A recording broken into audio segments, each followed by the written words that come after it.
injineer yariisow saaxiibka xubin golaha wasiirada ka tirsan 12 bilood ka hor ayuu ahaa. waa injineer, waa siyaasi, waa suxufi, waa adeega bulsho, waana ciyaalka xaafadda. intaas oo sifo oo gaar ah iyo kartida iyo aqoonta iyo hufnaanta ayaa madaxweyne farmaajo ku xushay uguna aaminay isaga iyo maamulka gobolkaba inay ka shaqeeyaan gobolka banaadir, ka shaqeeyaan caasimadda muqdisho oo ah hooyadii ummadda Soomaaliyeed, wajigii Soomaaliya, hooyigii midnimada iyo wadajirka ummadda Soomaaliyeed, oo ah magaaladii ay ku soo hiranayeen dhammaan shacweynaha Soomaaliyeed meel kasta ay joogaan, astaanta u ahayd wadajirka iyo unugii iyo yagleelkii dal xor ah oo Soomaaliya in uu saldhigto 1960kii noqotana caasimadda ugu bilicda san Afrika, dunidana magac weyn ku leh. waxaan dhawaan ka qayb galay shir madaxeedkii Afrika. wasiirka arrimaha dibadda Benin ayaa ila sheekaystay, wuxuu yidhi 72kii markii dugsiga sare aanu ka qalin jabinay baa waxbarasho naloo keenay inaanu ka baranno Soomaaliya. muqdishoana la keenay ilaa afgooye, meelo kala duwan oo badan baanu marnay, caasimadaanu aad u marmarnay, nala dejiyey, waxaana soo dhoweeyey dowladdii Soomaaliya waqtigaa. wuxuu aad u ammaanay oo uu weli sii xasuustaa bilicdii ay lahayd muqdisho iyo sidii ay uga sheeganayd caasimadihii Afrika ee waaga. magaalo lagu soo hirto loo soo dalxiiso. haddii imaka aad daawataan, shalaan daawanayey 73kii dokumenti nin Talyaani xidhiidhinayo oo magaalada Xamar quruxdii iyo bilicday lahayd, dhirtii iyo udugii iyo maxaanku idhaahdaayey muuqaalkii fiicnaa ee waagaa aad sii arki karaysid oo uu soo bandhigay. maxaynu taa ku soo celin karnaa in waxqabadkaa muuqda ee jirta ee gobolka hormuudka iyo aynu ka wada shaqayno. far keligii foor ma dhaqdo, maamulka gobolka oo keligina meel ma gaarsiin karo waxqabadka ay u baahannahay caasimad ahaan inay magaaladu soo ceshato. haddii qoys kasta uu aqalkiisa dhir ku beero inta u bannaan, nadiifiyo oo hagaajiyo, bilicda iyo qurxinta uu ka shaqeeyo, magaaladu waxay noqon doontaa magaalo qurux badan oo bilicdii ay lahayd iyo wanaaggii ay lahayd iyo doorkii caasimadnimo ee adduunka ku lahayd soo celisa. taas aynu kala shaqayno gobolka banaadir. waxa uu door muhiima ka ciyaaray arkaynayna amniga iyo xasilinta caasimadda, darisaynta, nabadgelyadii inay soo noqoto, barakacayaasha iyo adeegga ay u baahan yihiin inuu qayb weyn ka gaadhsiiyo oo uu ka geysto. waxa uu qayb firfircoon ka yahay tubta bulshada, arrimaha bulshada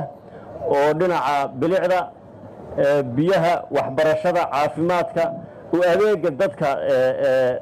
baahiyaha gaarkaa qaba oo aynu imaka arkayna inay iyagu ka marakaceen, ay wax badan la qabteen, iyo siyaasadda dowladda ee barakacayaasha, siyaasadda dowladda ee dadka baahiyaha qaarkaa qabo, sharcigoodiina uu yahay kii labaad oo uu madaxweynuhu saxeexo. taasi waxay tusaysaa inay dowladdu u soo jeedo inay dalkana wax ka qabato, maamulada wax la qabato, caasimadda wax ka qabato, dadka baahiyaha gaarkaa qabana wax badan lala qabto. wax badan baynu labadaas sannadood dowladdu jirtay soo qabannay, weliba sanadkaana ay indhaheenna ku arkaynaa oo gobolka banaadir uu soo bandhigay. imakana waxaynu maraynaa heerkii labada sannadood ee hadhay, caasimadduna wax badan qaban lahayd, gobolka banaadirna qaban lahaa,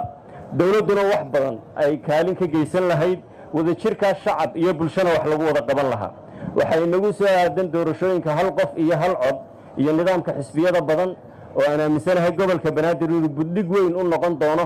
dhismaha maamulada 17 degmo iyo gobolka banaadir iyo sal u dhigidda meeqaamka magaalada Xamar ay ku yeelanayso nidaamka federaaliga ah. dib u habeyntii dastuurkaynu wadnaa, shuruucdii doorashooyinkaynu wadnaa, nidaamkii xisbiyada ayaa taabagalay, siina adkaanaya. maxay maqaamka muqdisho ay ku yeelanaysaa uu noqonayaa waxyaabaha ay tahay dowlad iyo shicibba iyo caasimadda inaynu wada xaqiijinno kana wada shaqayno. waddooyinkii wax badan baa laga qabtay. waxay nagu soo fool loo dhowaan la hirgelin doonaa waddada isku xidha magaalada Xamar iyo Jowhar,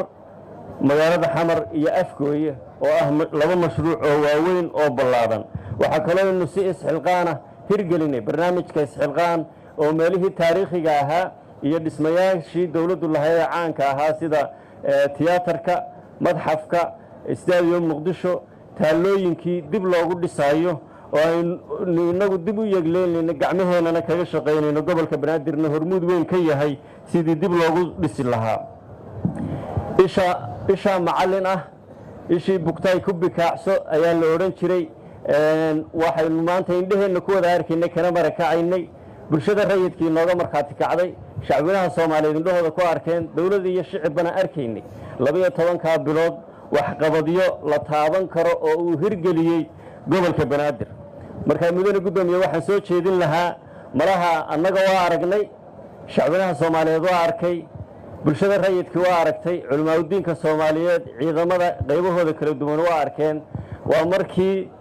aad u soo bandhigi lahayd niman saaxiibbadeenna oo wax badan aan ka warhaynin siyaasiyiinta xanaaqsan